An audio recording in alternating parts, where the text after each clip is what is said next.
Бүгін 16 ноябрда улуттук коопсуздук боюнча мамлекеттик комитеттин Ысык Көл облусундагы башкы башкармалыгы тарабынан уюшкан кылмыштуулукка каршы күрөшүү боюнча жүргүзүлүп жаткан ыкчам издөө иш-чараларынын алкагында Кыргыз-Кытай чек арасына жакын жердеги Булат М мергенчилик талаасынан кайтып келе жатканда Карасай чек ара пунктунан мыйзамдагы ууру деп аталган Камчыбек Асанбек жана анын жакын санаалаш 10 адамы кармалды.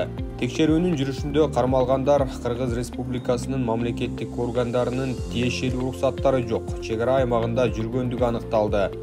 Бул боюнча Кыргыз Республикасынын мыйзамдарына ылайык Камчыбек Асанбек жана анын жанындагыларга карата административдик камакка алуу боюнча тиешелүү протоколдор түзүлүп, текшерүүнүн жыйынтыгында 8 даана ок атуучу курал, 4 сайга карабини жана 4 дана ПМ жана Глок үлгүсүндөгү тапанча табылып алынган.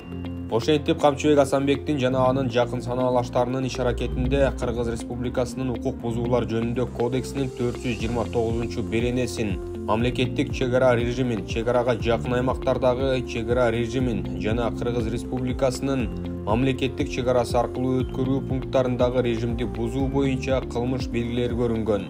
Азыркы учурда тиешелүү ыкчам иликтөө иш-чаралары жүргүзүлүүдө.